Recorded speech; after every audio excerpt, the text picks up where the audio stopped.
আপনারা সবাই ভাবছেন আমি হয়তো এখানে প্রিয়ার জন্য অপেক্ষা করছি।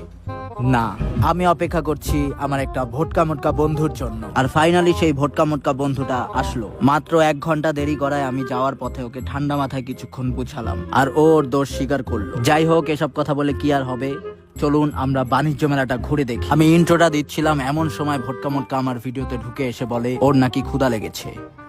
আমি এসব কারণেই ওকে নিয়ে আসতে চাইনি। ভিতরে যাচ্ছি, এমন সময় দেখি ভোটকা মোটকা খাবারের দোকানের দিকে তাকিয়ে আছে। তারপর হঠাৎ ও এখানে দাঁড়িয়ে গেল, ও নাকি এখানেই খাবে আর কোথাও খাবে না। দেখলাম এখানে অনেক আমার পছন্দের রেস্টুরেন্ট আছে, তাই আমিও ঢুকে গেলাম। বাণিজ্য মেলায় এসে আর নকল হাজি নান্না বিরিয়ানি খেয়ে পেট খারাপ করতে হবে না, অথেন্টিক খাবার খাওয়াই ভালো।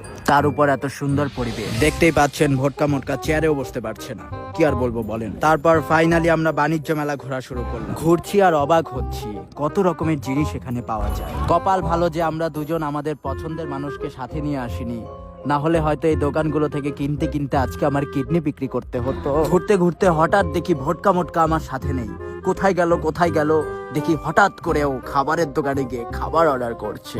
তারপর আমরা কিছু শপিং করলাম। অতিরিক্ত খাওয়া দাওয়া করায় শপিং এর সবকিছু আমি জয়ের কাঁধে দিয়ে দিলাম, মানে এই ভোটকা মোটকার কাঁধে। বের হওয়ার সময় হঠাৎ দেখা হলো এই ডেডপুলের সাথে, যে কিনা বাংলাদেশে এসে বিয়ে করার পর বউয়ের হাতে মায়ের খেতে খেতে এবং শাশুড়ির হাতে খাবার খেতে খেতে তার একটা ভুঁড়ি এবং তার হাইট ছোট হয়ে গিয়েছে। যাই হোক, আজকের মতো এ পর্যন্তই। আশা করি সবার ভালো লেগেছে। যদি আমার ব্লগটা ভালো লাগে তাহলে অবশ্যই শেয়ার করে ফাটিয়ে ফেলবেন। ধন্যবাদ।